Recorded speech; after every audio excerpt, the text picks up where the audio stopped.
Jadi istilah beliau digital detox.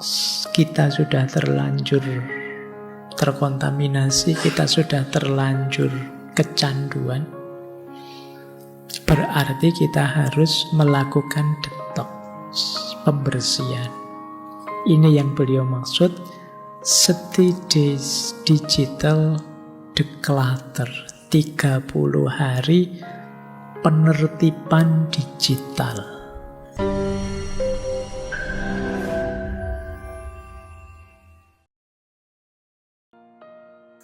Nah, ada beberapa strategi. Ini kalau kita kelompokkan ya, uraian panjang di buku beliau. Yang pertama, malam hari ini sebenarnya tidak terlalu dalam tapi lebih praktis. Jadi banyak nanti analisis-analisis praktis beliau. Beliau di buku itu juga melakukan penelitian orang yang sedang melakukan digital minimalism. Yang pertama begini beliau, untuk mengurangi kecanduan tadi, hapus aplikasi medsos yang tidak diperlukan dari ponsel kita.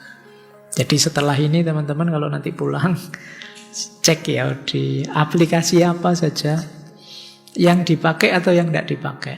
Yang tidak dipakai mending dibuang saja.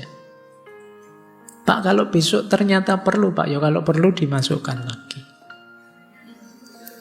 Daripada tidak ada gunanya di situ. Kadang yang ngasih notifikasi, ngasih peringatan yang hanya merepotkan kalian. Apalagi kalau terus tiba-tiba iklan yang keluar. Nah, jadi seleksi, nanti pilih, sisakan yang primer saja. Yang kedua, ini tips dari beliau ya, batasi akses kalau bisa dari komputer agar lebih sulit dijangkau. Misalnya begini, Pak, di HP saya hanya ada WhatsApp saja, Instagram, kemudian Facebook, kemudian ini adanya di laptop. Nah, kalau ada di laptop itu kan bukanya tidak bisa sembarangan. Yo, laptop lebih besar, nggak mungkin kamu saku kemana-mana laptopmu. Bukanya lebih ribet. Jadi tidak sesimpel HP. Kalau ada di HP kan anytime kamu buka, bisa mendistraksi. Tapi kalau memang perlu ya dibuka di laptopnya, di komputer kita. Itu baru kita cek email yang masuk dan lain sebagainya. Itu dari laptop, PC. Kemudian nonaktifkan kalau ada feed yang rutin. Kadang-kadang ada kan itu feed berita. Tiap kali ada berita baru kita dikasih tahu tiap hari itu. Itu biasanya mendistraksi. Lagi santai apa, tiba-tiba ada berita apa, mengganggu kita. Jadi kalau bisa, kalau ada aktif itu, bagian notifikasi, feed-feed itu kita nonaktifkan. Kemudian batasi. Kasih rumus sendiri teman-teman. Pak, saya masih Pak bermedsos, tapi saya batasi 1 hari 30 menit. Itu pun saya buka 2 kali, pagi 15 menit, sore 15 menit. Itu.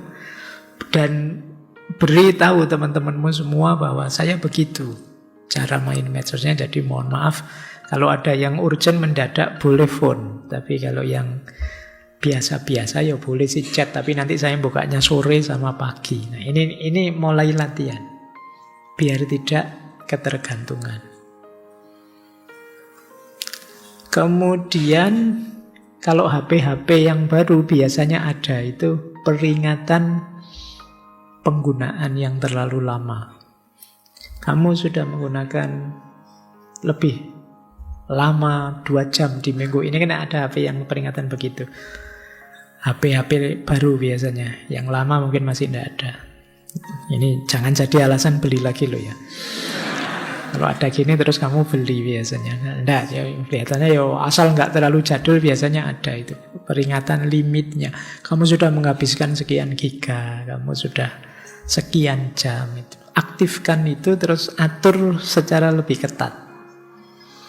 Ini latihan, wong namanya latihan ya poso, memang kan tidak bisa diumbar.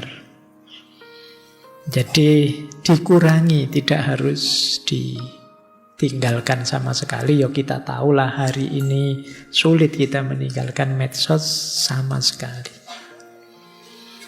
Kata beliau begini, sangat mudah untuk tergoda sejumlah kecil keuntungan yang ditawarkan oleh aplikasi atau layanan terbaru, tapi kemudian kita lupa biayanya dalam hal sumber daya terpenting yang kita miliki, yaitu menit-menit dalam hidup kita.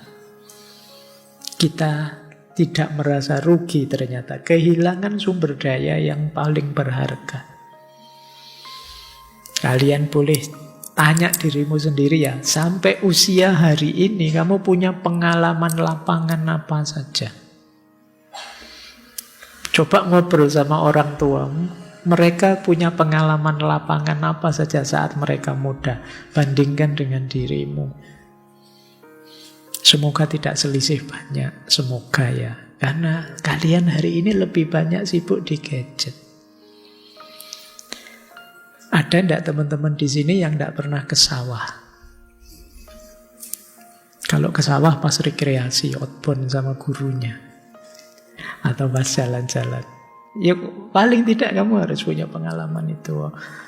Punya pengalaman ronda, punya pengalaman siskamling, punya pengalaman kerja bakti, harus punya pengalaman yang luas. Tapi kan dunia kalian hari ini banyak seputar gadget. Kalian tidak menyesal kehilangan begitu banyak waktu. Padahal kita tidak tahu loh di masa depan itu apa yang terjadi. Ada banyak sumber daya yang kita tidak berani jamin besok masih ada. Minimal listrik. Itu mungkin sekian ratus tahun kalau tidak ada temuan terbaru, energi terbarukan yang memadai, bisa saja nanti generasi keberapa tidak ada listrik, tidak ada BBM. Lalu terus kalau pengalamanmu tidak luas, itu bisa depresi kalian. Wong sekarang listrik mati 1 jam, 2 jam saja betapa stresnya kita. Kita tidak tahu ada apa ke depan. Maka kalian harus siap mental apapun yang terjadi. Salah satu caranya perluas pengalamanmu dalam hal apa saja. Jangan monoton. Kalau kalian hanya bisa 1-2 hal dalam hidup ini, ada banyak hal yang mungkin kita temui di masa depan. Siapkan sebanyak mungkin pengalamanmu. Makanya sering saya sebut antara lain belajar ilmu itu jadi senjata kita. Tambah luas ilmu kita, tambah mungkin kita menghadapi berbagai macam situasi. Nah, eman-emanlah waktumu. Gunakan seefektif mungkin. Karena waktu satu-satunya sumber daya yang tidak bisa diulang. Kecuali di film yang bisa kembali ke masa lalu. Kalau di dunia nyata sampai hari ini tidak bisa. Baik, jadi ini kritik beliau ya. Kita itu sering tidak panik padahal kehilangan sesuatu yang sangat berharga, yaitu waktu. Yang kedua, beliau juga mengajarkan ke kita, seperti saya bilang tadi ya, gunakan medsos secara sadar dan bertujuan. Pastikan kita tahu mau apa, tujuannya apa, sebelum buka media sosial.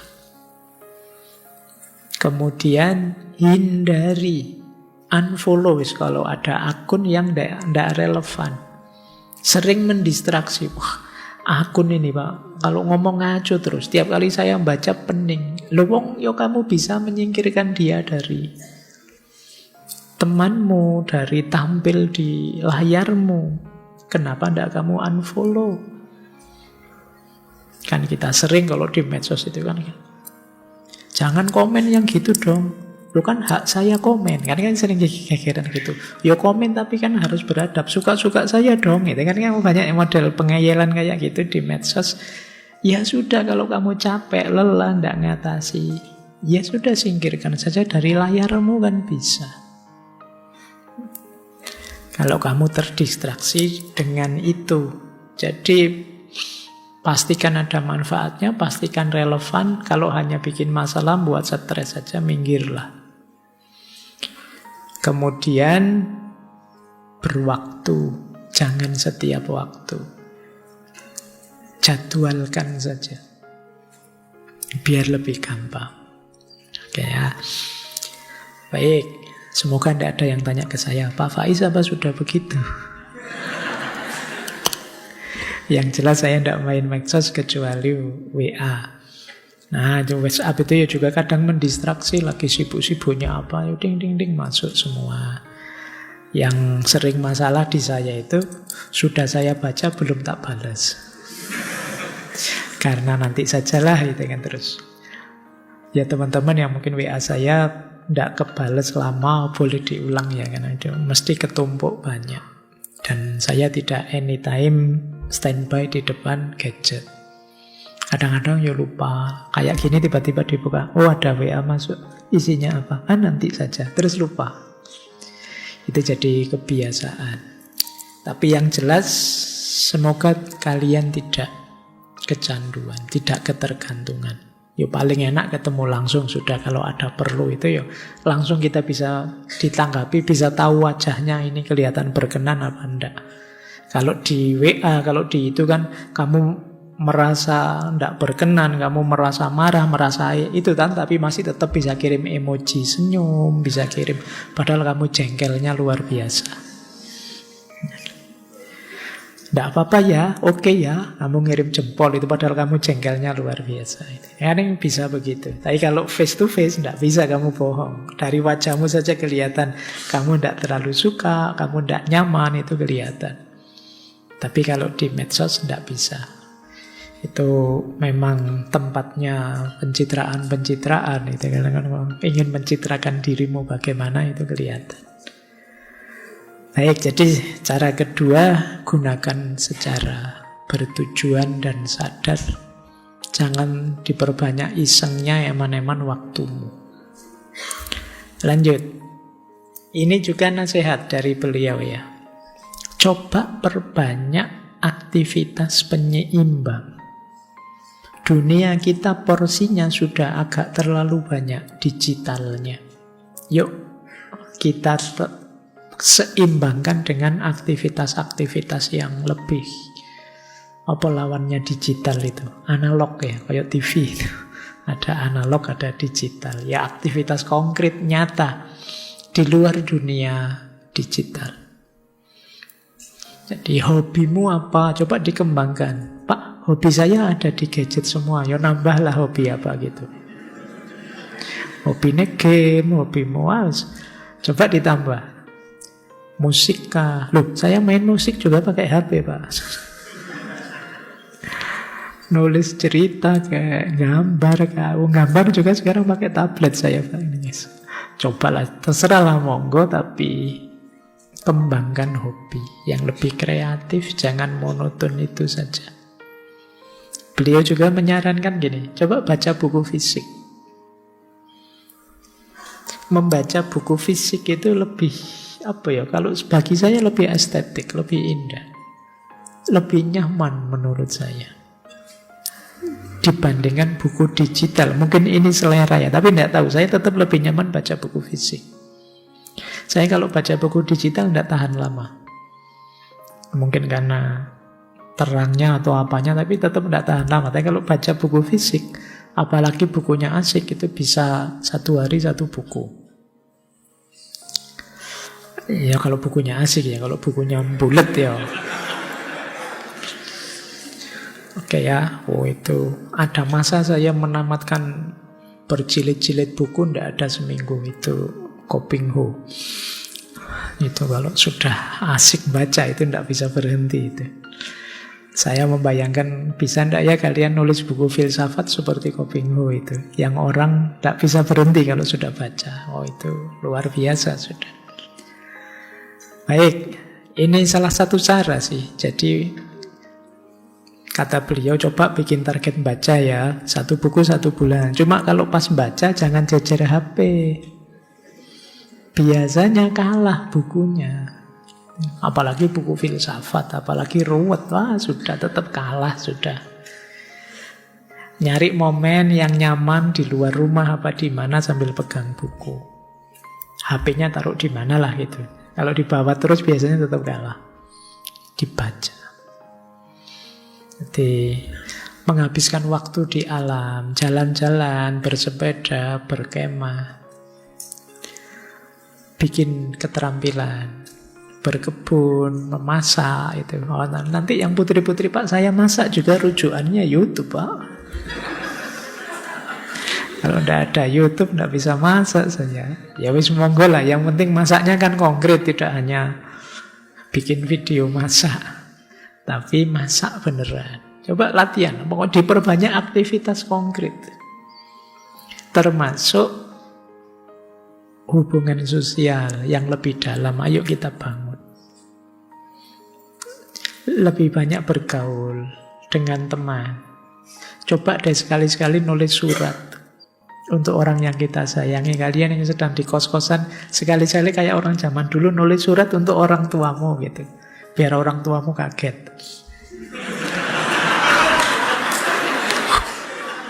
Ada surat ini dari anakku di Jogja. Itu kan keren ya. Itu tiba-tiba ada surat. Isinya, Bapak jangan kaget saya nulis surat. Semoga Bapak sehat-sehat. Bulan ini sudah habis loh uangnya. Tapi kan nyeni itu daripada kamu cuma pakai ya sekali-sekali ya budaya mana. Saya tidak tahu sekarang masih ada enggak ya kotak pos di pinggir-pinggir jalan itu. Masih dibuka enggak sama tukang posnya. Mungkin sudah tidak ada ya. Tapi itu unik, pada saatnya mungkin perlu juga. Boleh kalian bikin zona tanpa smartphone, no phone zone misalnya. Teman-teman yuk besok ngumpul yuk, tapi no phone zone. Boleh bawa HP tapi tidak boleh dibuka.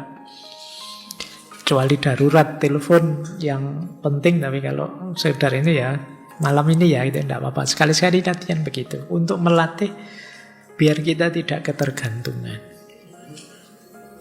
Kalau sedang ngobrol, apalagi dengan orang tua, sedang makan, itu ya pastikan gadgetnya tidak ikut ke meja makan. Kadang-kadang makan di meja makan bareng-bareng, masing-masing disanding oleh HP-nya, terus nengok HP-nya sendiri-sendiri. Kebersamaannya tidak dinikmati. Gadgetnya juga mestinya ya tidak terlalu fokus, wong sedang makan. Nikmatnya makan juga tidak ada perhatian. Jadi kemanfaatannya hilang semua, eman-eman. Jadi kalau sudah kecanduan memang ninggal gadget sebentar saja, itu kan rasanya sudah kangennya luar biasa. Coba kalian mulai latihan ini ya. Yo, saya juga begitu, mungkin penting untuk latihan tidak terlalu tergantung dengan gadget. Kata beliau begini, percakapan tatap muka adalah hal yang paling manusiawi dan memanusiakan yang kita lakukan. Dengan hadir sepenuhnya satu sama lain, kita belajar untuk mendengarkan. Disitulah kita mengembangkan kapasitas untuk berempati. Disitulah kita mengalami kegembiraan karena didengarkan, karena dipahami. Jadi lebih intim, lebih asyik, lebih manusiawi pertemuan tatap muka dibandingkan berbalas pesan melalui smartphone kita. Lebih memanusiakan. Makanya kalau memang memungkinkan, besok Idul Fitri itu didahulukan silaturahimnya. Kalau memungkinkan. Kalau memang sangat jauh tidak mungkin, ya tidak apa-apa lah ngirim sekedar ucapan lewat WA, lewat medsos kita. Tapi kalau memang mungkin, kenapa tidak? Kita bertemu langsung, silaturahim langsung. Jadi ya kecuali memang jauh tidak mungkin. Lebih intim, lebih asik. Bandingkan ya kalian sekedar minal aidin wal faizin ketika mulut tidak bisa mengucap ketika ya itu WMO kan template, cuma kamu ganti tahunnya saja biasanya, terus di copy paste di mana-mana. Coba ketemu langsung, mungkin tidak ada kata-kata seindah itu, tapi lebih intim. Sekedar ngomong kosong-kosong yo, sip kosong-kosong, tapi kali ketemu itu rasanya lebih masuk daripada kamu ngirim puisi panjang lebar.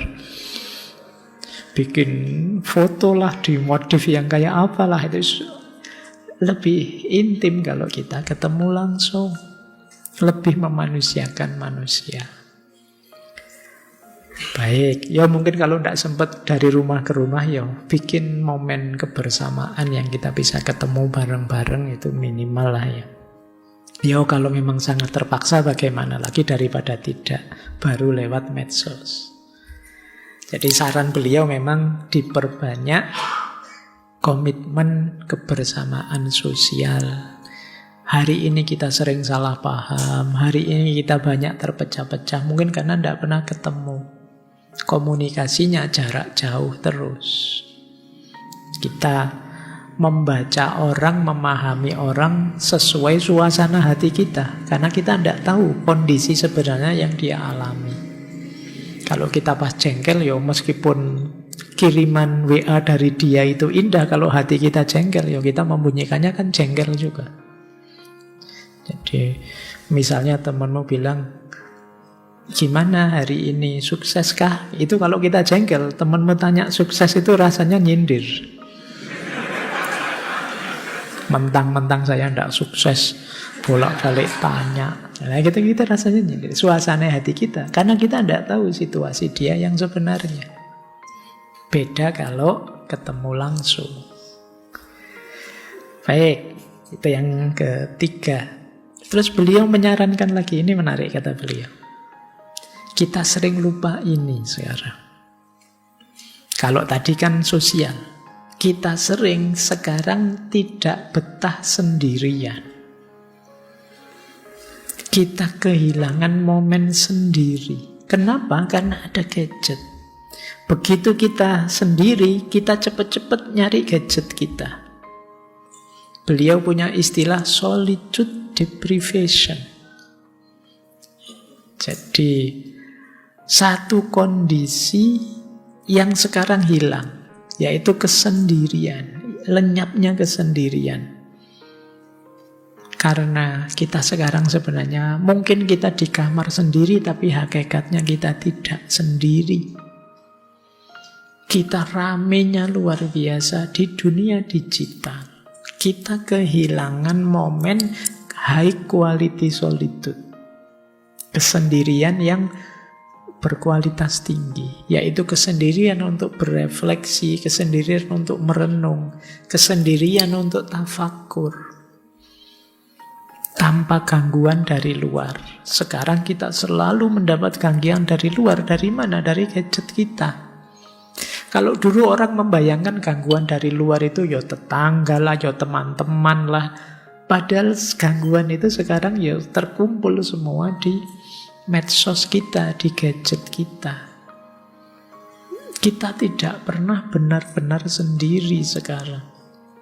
Loh, orang yang kehilangan momen kesendirian tentu saja tidak ada waktu lagi untuk berpikir, merenung, mengembangkan diri, mengevaluasi diri, tafakur, muhasabah, hilang momen itu. Wong sekarang kita sekarang banyak saya lihat itu mendengarkan khutbah Jumat saja kamu tidak betah, kan ada yang sambil buka HP. Jangan-jangan sudah ada yang iktikaf sambil tiktokan. Nanti ada yang lain. Nanti kalian bikin vlog live iktikaf dari masjid mana itu, kamu sibuk dengan itu. Jadi seolah-olah kamu ingin sendirian, gayamu kayak sendirian, tapi sebenarnya kamu tidak sendiri. Jadi itu yang disebut high quality solitude. Kesendirian yang berkualitas. Kita lenyap. Hari ini ndak punya itu. Makanya kata beliau, 3 keuntungan yang penting yang diberikan oleh kesendirian itu apa? Ide baru, pemahaman diri, dan ketersembunyian dari orang lain. Ini yang kita sering terlewatkan momen ini. Kita jadi tidak kreatif, wong kita reaktif terus menanggapi sekeliling kita. Kita kehilangan diri kita mengalir di tengah dari viral ke viral, dan kita tidak tersembunyi, kita tampil telanjang setelanjang-telanjangnya di depan orang lain. Kita sendiri yang memamerkan diri kita full, tanpa sensor, 100%. Dari bangun tidur sampai mau tidur lagi.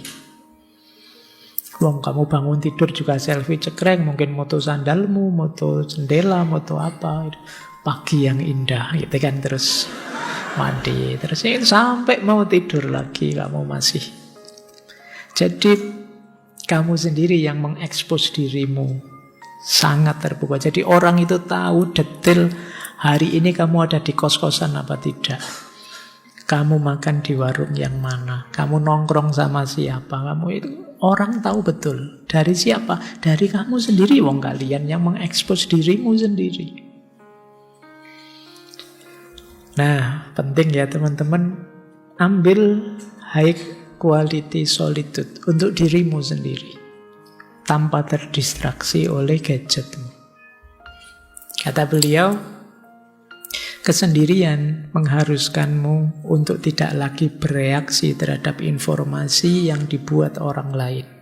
Dan sebaliknya, fokus pada pikiran dan pengalamanmu sendiri dimanapun engkau berada.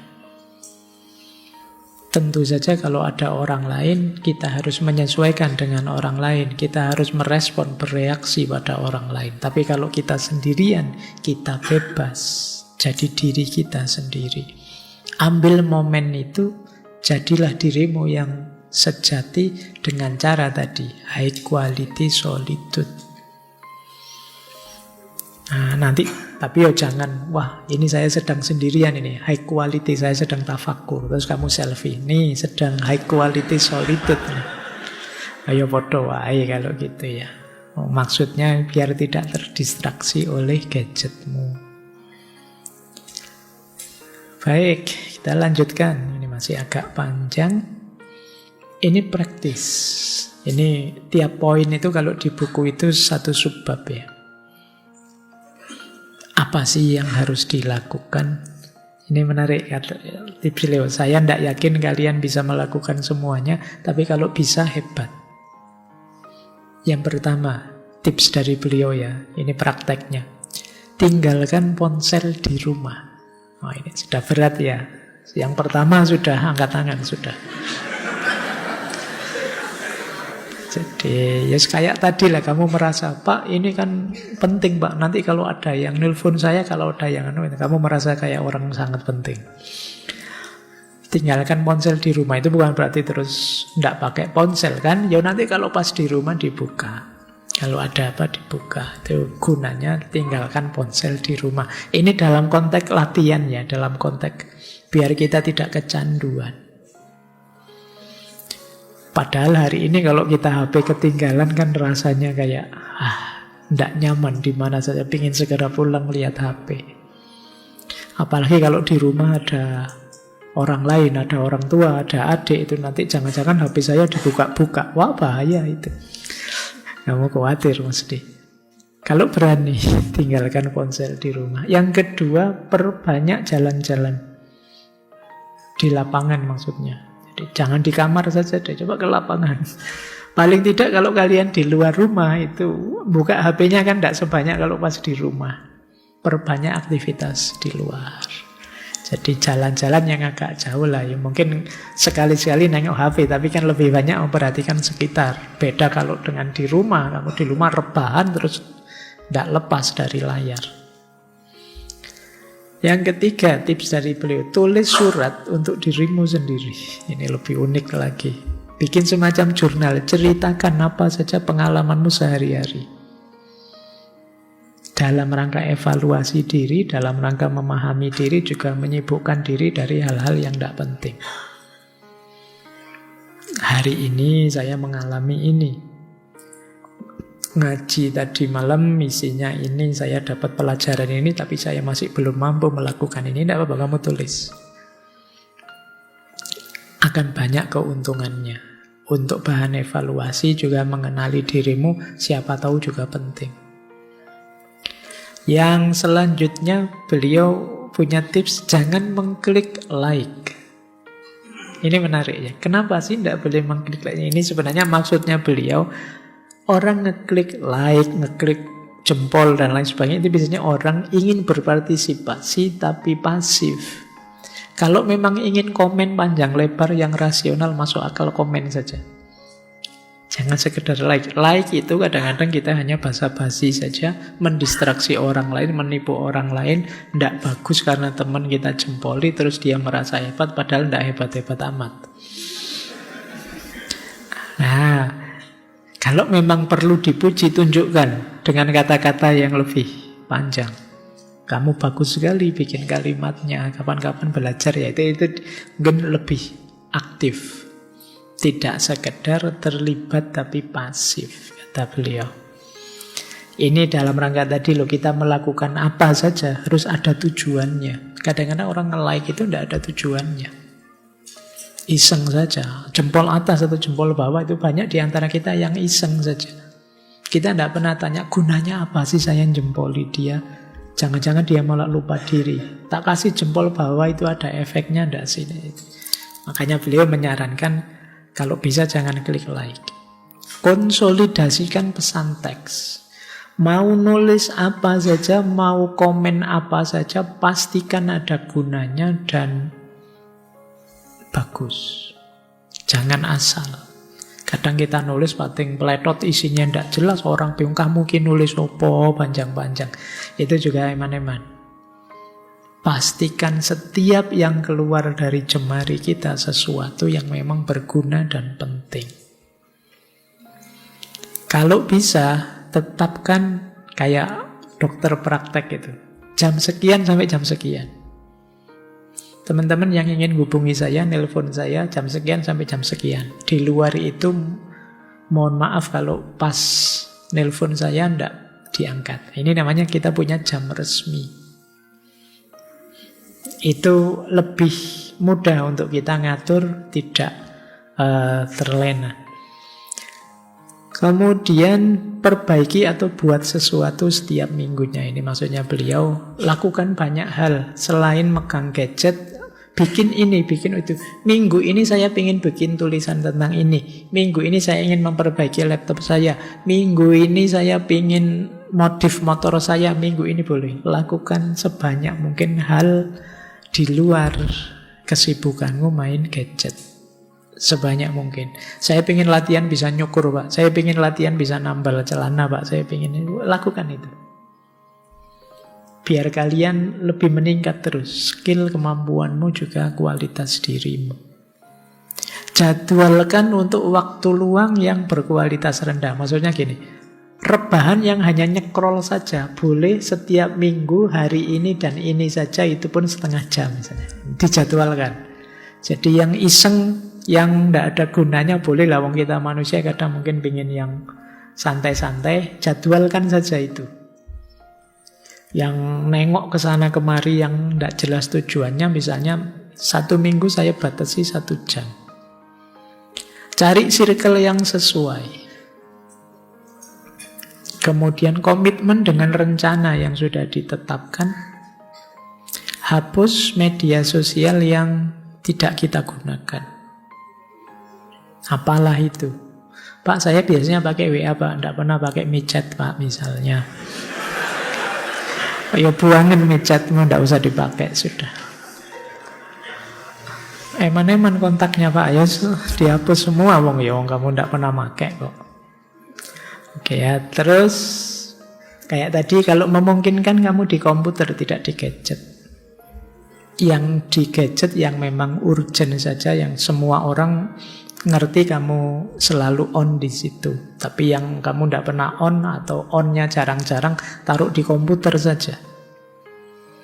Terus beliau menyarankan gunakan media sosial seperti seorang profesional. Gunakan media yang lambat kalau memungkinkan. Kita hari ini kan opo-opo serba cepat, berita juga yang terbaru dan lain sebagainya. Coba yang lebih slow tapi lebih meyakinkan. Kurangi kesibukan kita dengan smartphone. Smartphone itu kan kayak gini, ini smartphone ini kan fasilitasnya banyak. Itu macam-macam, ada gamenya, ada videonya, ada streamingnya, ada itunya. Coba kita klasifikasi yang terpenting yang mana. Beliau mengomentari ini, kalau berita cepat itu ya, berita terkini yang langsung tiap detik, tiap peristiwa, begitu dia ada beritanya muncul, kata beliau, hampir selalu kualitasnya jauh lebih rendah daripada pelaporan yang mungkin dilakukan setelah satu peristiwa terjadi. Dan jurnalis punya waktu untuk memprosesnya. Jadi akan lebih valid, lebih dalam berita itu kalau jurnalisnya ada waktu cukup untuk ngolah dan menata beritanya. Tapi yang berita live terus-terusan itu biasanya kurang dalam. Kata beliau begini, seorang jurnalis terkenal baru-baru ini memberitahu saya bahwa mengikuti berita terkini di Twitter memberinya kesan bahwa ia menerima banyak informasi. Tapi menurut pengalamannya, menunggu hingga besok paginya untuk membaca artikel tentang berita tersebut di Washington Post hampir selalu membuatnya lebih terinformasi. Jadi berita besok harinya biasanya di koran yang cetak itu, ya karena jurnalisnya ada waktu untuk ngolah berita lebih matang. Jadinya beritanya jauh lebih dalam, lebih valid. Kecuali engkau seorang reporter berita terkini, biasanya kontraproduktif untuk mengekspos dirimu pada informasi yang tidak lengkap, berlebihan, dan seringkali bertentangan, yang dimuntahkan melalui internet sebagai tanggapan terhadap peristiwa penting. Yok, kalau kita jurnalis sih ya memang harus mengikuti berita per detiknya. Tapi kita kan bukan jurnalis. Misalnya ada berita malam ini, kita membacanya besok kan tidak masalah. Kalau itu beritanya jauh lebih valid, lebih dalam, lebih lengkap daripada kita tahu detik per detik tapi kita dapat informasi yang dangkal. Jadi kata beliau, ya kecuali kalian jurnalisnya. Kalau tidak jurnalis ngapain sih? Kalau tidak terlalu urgent, kita harus mengikuti berita detik per detik. Jadi mungkin besok, saya tidak tahu ada tidak di sini yang masih rajin baca koran cetak. Mungkin masih ada, tapi nyari yang gratisan. Karena yang beli mulai jarang sekarang.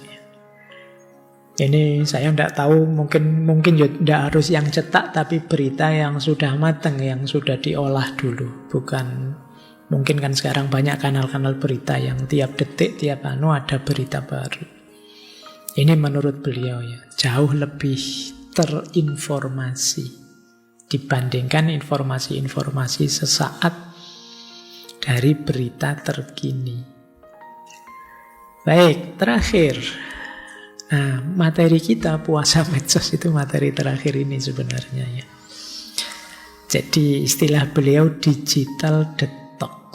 Kita sudah terlanjur terkontaminasi, kita sudah terlanjur kecanduan. Berarti kita harus melakukan detox, pembersihan. Ini yang beliau maksud digital declutter, 30 hari penertiban digital. Jadi strateginya 3. Yang pertama, define your technology rules. Definisikan aturanmu bermain teknologi. Bikin aturan tentang cara bermain teknologi. Kemudian take a 30-day break pause sebentar, 30 hari. Ini yang saya sebut, saya tidak tahu kalian mampu apa tidak. 30 hari off dulu, kecuali yang sangat penting. Kalau sudah, reintroduce teknologi. Kita kembalikan. Yang tadi sudah kita buang, kita kembalikan, tapi sekarang lebih fresh. Kita sudah tidak tergantung lagi. Itu sama seperti kalau dalam tasawuf itu, sufi uzlah dulu, menjauh dulu dari dunia. Untuk melepaskan keterikatan. Kalau sudah tidak terikat dengan dunia, balik lagi, yo ngajar lagi, yo berbaur dengan orang lain. Tapi sekarang sudah tidak terikat lagi, tidak tergoda lagi. Nah, ini sama dengan digital detox ini. Steady digital declutter. Yang dilakukan ini. Yang pertama ya, kalau kalian yang mengikuti ini, siapa tahu 30 hari kalian bisa, besok bulan Ramadan. Identifikasi teknologi yang akan kita hapus sementara. Temukan teknologi yang bukan bagian dari hal penting atau kebutuhan mendesak kita. Ini tidak penting, ini tidak urgent, itu kita buang.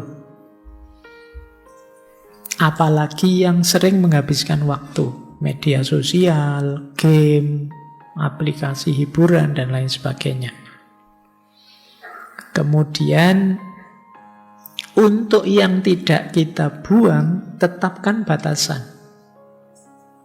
Minimal pakainya 30 menit sehari. Minimal pakainya 15 menit sehari. Di waktu puasa, malam hari. Kalau waktu puasa, subuh sampai maghrib tidak saya buka. Bukanya setelah maghrib itu pun 30 menit misalnya. Ini yang tersisa di situ. Tapi yang tidak penting sudah di-uninstall, sudah dibuang. Setelah itu, habiskan 30 hari tanpa teknologi yang sudah dihapus tadi dan yang masih ada digunakan secara efektif. Sisa waktunya gunakan untuk hal lain yang lebih penting. Yang lebih berguna, bermanfaat. Membaca buku, mengembangkan hobi, sosialisasi, meditasi, zikir, wirid, tahajud, tadarus, dan lain sebagainya. Ada banyak yang bisa dilakukan. Apalagi bulan Ramadan. Oke, setelah 30 hari ditinjau kembali. Ini sudah 30 hari, apa yang harus saya kembalikan ke gadget saya? Jadi ditanyakan dulu, apakah yang mau saya kembalikan ini benar-benar meningkatkan kualitas hidup saya? Apa saya mampu menggunakannya secara lebih sehat dibandingkan dulu? Apa bisa saya mengatur agar tidak kecanduan lagi? Ini pertanyaan itu. Pastikan itu, kalau memang oke, boleh diinstal lagi. Plus, jangan lupa aturannya. Gunakan medsos, misalnya 30 menit sehari. Tidak buka medsos sebelum jam 9 pagi. Tidak buka medsos setelah jam 9 malam. Nah, ini rumus, kalian yang menetapkan untuk dirimu. Lakukan ini yang disebut detox digital.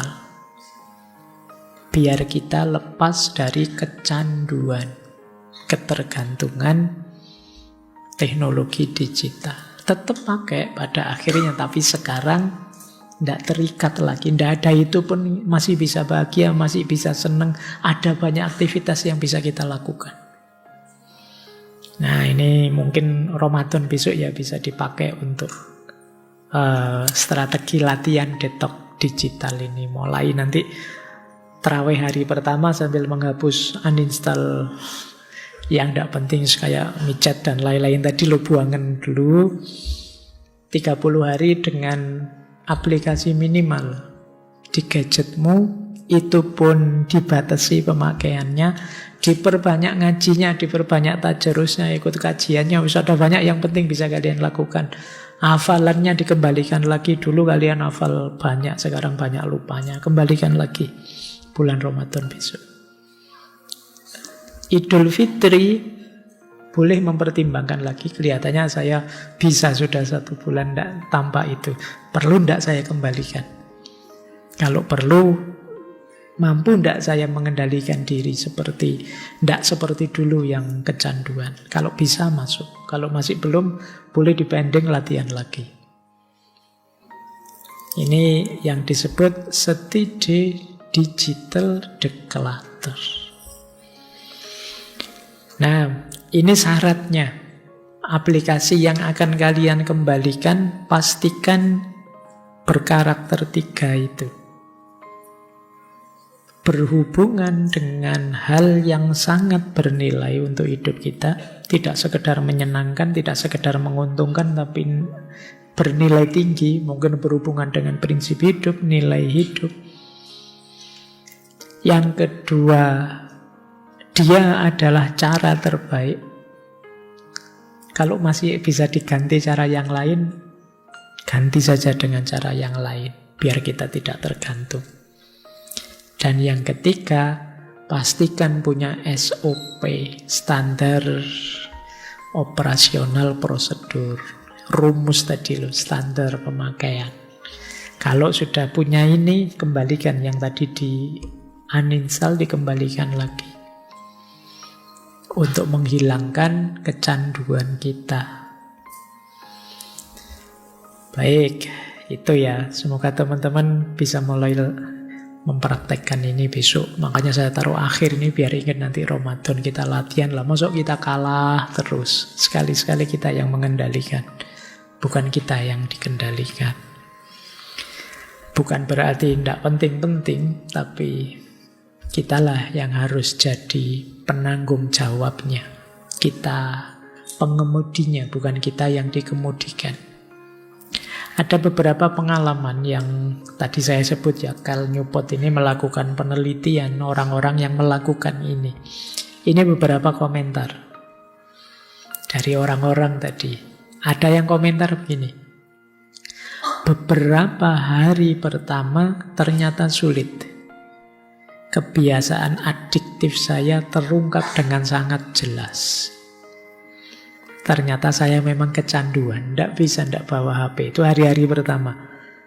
Contohnya apa? Saat-saat ngantri, saat-saat santai di antara aktivitas, saat-saat bosen, saat-saat ingin menengok orang-orang yang saya idolakan, saat ingin melarikan diri, bahkan saat saya hanya ingin melihat-lihat,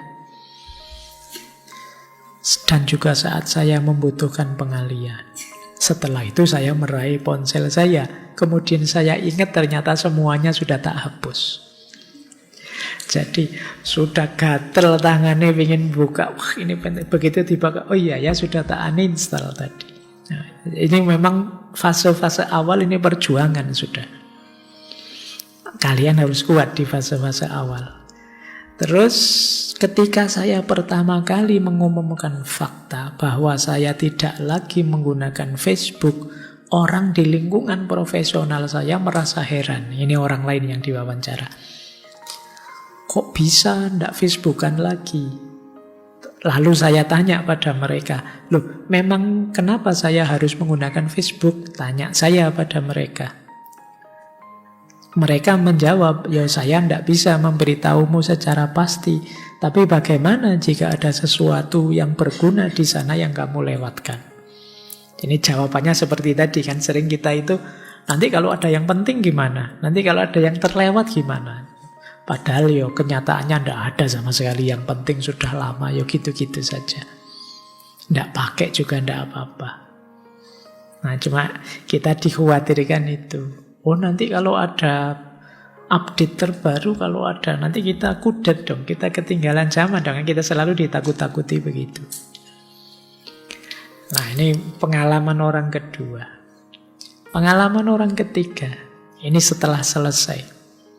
Hari ketika saya selesai declutter, selesai latihan tadi 30 hari, saya bergegas kembali ke Facebook, ke blog lama saya, ke Discord, gembira dan siap kembali beraktivitas. Lalu sekitar setelah 30 menit menjelajah tanpa tujuan, saya mendongak dan berpikir, kenapa saya melakukan ini? Ini kan membosankan. Ini sama sekali tidak mendatangkan kebahagiaan bagi saya. Kenapa? Setelah 30 hari, kalian kan tadi meninggalkan yang kalian uninstall tadi, terus mengisi waktu dengan hal lain. 30 hari mungkin cukup untuk membuat kalian beradaptasi, nyaman, asik dengan aktivitas lain selain gadget. Mungkin tadi kalian melukis, mungkin tadi kalian masak, mungkin tadi kalian olahraga, mungkin kalian bermusik, dan lain sebagainya. Pada akhirnya yang terjadi sebaliknya. Medsos dan lain-lain itu justru membuat kamu bosan. Gunanya apa sih saya melakukan gini? Rasanya kok tidak produktif. Jadi mindsetmu berubah. Yang semula tidak bisa meninggalkan, kemudian berakhir dengan apa gunanya saya lakukan. Kalian sudah mulai berjarak. Kalau tadi kan kecanduan, sama sekali tidak bisa meninggalkan. Jadi bukan kemudian tidak pakai sama sekali. Pada saatnya kalau memang perlu kalian pakai aplikasi itu, tapi kalian tidak berlama-lama buang-buang waktu melakukan yang tidak berguna, sekedar nyekrol yang tidak jelas tujuannya. Tapi kalian bisa menggunakannya secara efektif untuk kepentingan yang benar-benar penting. Nah, kalau sudah sampai di titik ini, alhamdulillah sekarang kalianlah pengendalinya. Bukan kalian yang dikendalikan. Baik, itu ya, semoga 30 hari besok selain puasa Ramadan, syarat dan rukunnya, kalian boleh bikin kurikulum sendiri untuk kalian, termasuk kurikulum puasa medsos. Biar tidak terlalu terjebak kecanduan di situ. 30 hari puasa medsos. Ini menurut Cal Newport.